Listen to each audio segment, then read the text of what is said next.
Tudo começou com o imperador macedônico chamado Filipe II, que começou uma política de expansão territorial. Seu filho é o famoso Alexandre o Grande, que na verdade era pequeno, e foi durante seu governo que o império atingiu o máximo de conquistas territoriais. Suas conquistas abrangeram o nordeste da África, a Mesopotâmia, a Anatólia e vários outros territórios. E, mais importante no momento, a Grécia. Alexandre foi educado por Aristóteles. Alexandre promoveu uma fusão entre os aspectos culturais gregos e orientais, e o resultado dessa fusão é o que chamamos de cultura helenista. A filosofia sofreu uma quebra. Agora, o homem grego não tem mais importância política na polis e há um enfraquecimento da reflexão política. A partir desse momento, a filosofia começa a tratar da intimidade e da vida interior do homem. Várias correntes nasceram nesse período, incluindo o estoicismo. Também chamada de escola estoica, essa corrente surgiu no século IV a.C., por volta do ano 300. Estoicismo provém do grego stoa, que significa pórtico ou colunata. Esse é o nome de uma construção arquitetônica típica da Grécia Antiga, basicamente um corredor coberto, onde os adeptos se encontravam para estudar. O estoicismo foi uma corrente predominante no mundo greco-romano até o advento do cristianismo. A filosofia estoica é a primeira a se considerar sistêmica, ou seja, nela a sabedoria é um todo, um organismo conjunto. Os estoicos acreditavam que só era possível dividir a sabedoria em partes por questões didáticas, mas com a condição de compreender que cada parte é solidária às outras e que o abandono de uma delas provoca a ruína do conjunto. Para os estoicos, é preciso estar em consonância com a natureza para atingir a sabedoria. Se fôssemos resumir o estoicismo em uma frase, seria mais ou menos assim: o único bem que existe é a retidão da vontade e o único mal, o vício. O que não é nem virtude nem vício é indiferente. Isso porque, para essa corrente, todos os desejos são paixões que se tornam vícios e a virtude é a negação constante e indiferença às experiências da vida, pois todas são irracionais. E a única coisa que vale a pena ser alcançada e valorizada é a sabedoria. Seguindo esse pensamento, coisas como doença, morte, pobreza e escravidão não são males, são diferentes. E o sábio é feliz, mesmo no sofrimento. Apresenta-se também a ideia de cosmos, o todo do universo, como se fosse um ser organizado e animado, como um organismo vivo. O cosmos é harmônico e justo. É o que chamam de divino, que não tem nada de um ser pessoal, mas se confunde com a ordem do mundo e deve ser contemplado através do estudo das ciências específicas que o permitem conhecer, física, matemática, biologia, etc. A experiência estoica consiste na tomada de consciência da situação trágica do homem que é condenado pelo destino. Porém, não estamos totalmente entregues aos reveses do cosmos. Temos, e nada pode nos tirar, a vontade de fazer o bem e de agir de acordo com a razão. Resumindo, aquilo que depende de nós e das nossas decisões pode ser bom ou mal. Aquilo que depende do cosmos é indiferente. Na vontade de fazer o bem que se encontra nossa liberdade, independência e coerência. E é ao aceitar o destino dado pelo cosmos que adquirimos liberdade para exercer a escolha moral. Principais representantes. Zenão de Cítio nasceu na ilha de Chipre. Ele passou a vida lecionando em Atenas, onde por volta dos anos 300 a.C. fundou a escola estoica.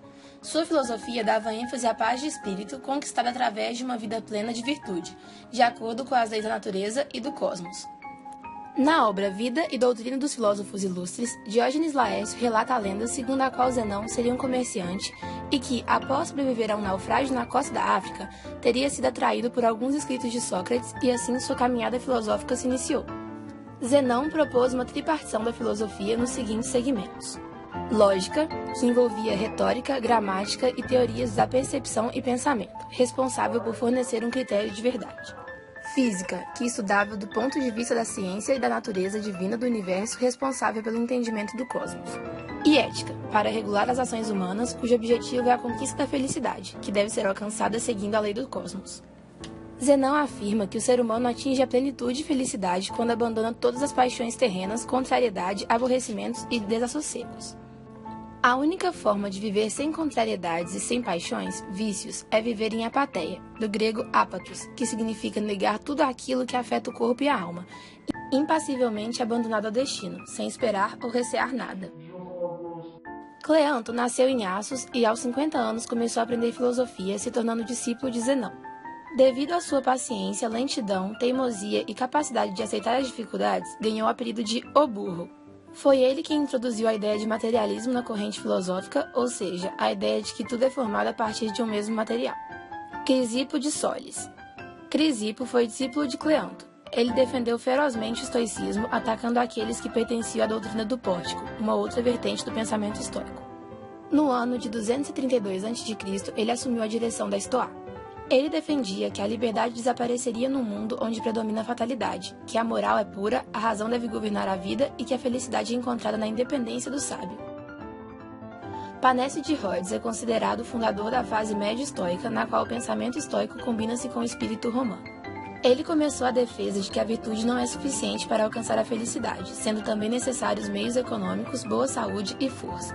Na ética, amenizou o rigor do estoicismo primitivo da escola, defendendo o humanismo para a busca da felicidade e perfeição do homem. Assim, ao lado da rigidez da razão teórica, que define que uma pessoa deve fazer julgamentos a partir da observação da realidade, ele admitia a razão prática, que define como deve ser a conduta humana. Em sua obra Sobre os Deveres, defendeu os deveres do homem em relação aos bens e aos deuses. Escreveu também sobre a importância do ócio e da tranquilidade da alma, além de repudiar a apatia. Por fim, teve grande importância na difusão do estoicismo entre os romanos, uma vez que morou em Roma durante um período.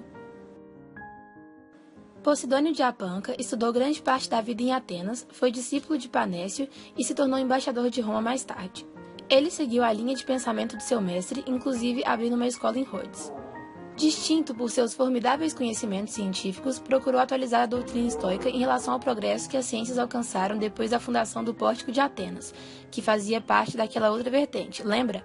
Seu pensamento se baseava no racionalismo e no empirismo. Ele foi excepcional e vários de seus contemporâneos vinham de vários locais para escutá-lo. Ele combinou a teoria estoica do cosmo vivo com o conceito de alma platônico e aristotélico, e defendeu que emoções podem ser positivas. Mais tarde, o estoicismo foi retomado e surgiu uma nova corrente chamada neo-estoicismo, mas isso é assunto para outro vídeo.